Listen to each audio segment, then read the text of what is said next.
Good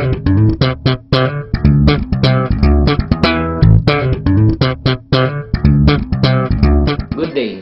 Maraming nagtatanong po sa akin, Chinky, paano ba guminhawa ang buhay ng tao? Paano bang yumaman ang isang tao? Everybody wants to become a millionaire. Ang sinasabi ko parati, ang pagyaman ng isang tao ay hindi po nag-uumpisa kung anong laman ng kanyang bulsa, kundi kung ano ang laman ng kanyang isipan. I'd like to share to you a simple formula that can really help you on how to become wealthy. Let's start with this. Mindset plus action equivalent to what we call as result. Ulitin po natin. Mindset plus action equivalent to result.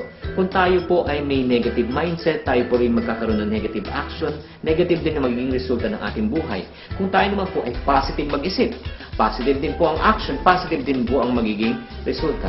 Ang isang magandang halimbawa po ay katulad ng paano tayo pinapalaki ng ating mga magulang. Sinasabi sa atin ng ating mga magulang, anak, mag-aral ka mabuti para paglaki mo, maghanap ka ng magandang trabaho. Ano mang masama sa trabaho? Wala.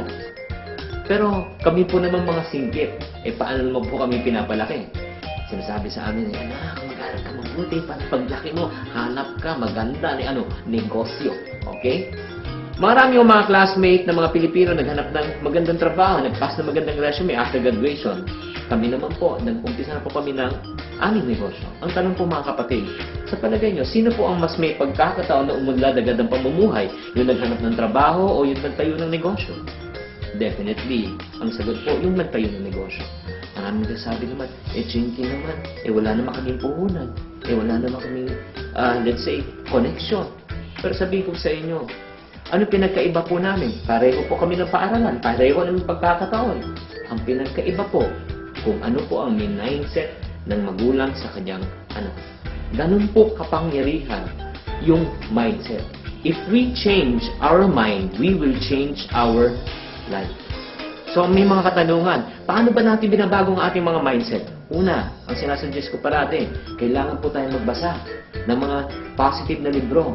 Makinig tayo sa mga tapes or mga preaching or if not naman motivational speakers. Pangatlo, lumayo tayo sa mga taong negative at sumama tayo sa mga tao naman parating positive. Layuan niyo yung mga parating reklamo ng reklamo. Wala pong magandang maidudulot po sa buhay natin. At isa pang katanungan ng mga tao, does it necessarily mean to say, kung negative ka mag-isip, negative din maging resulta mo? Definitely, yes. Kung negative po tayo mag-isip, negative din po ang ating action, negative din po ang ating result.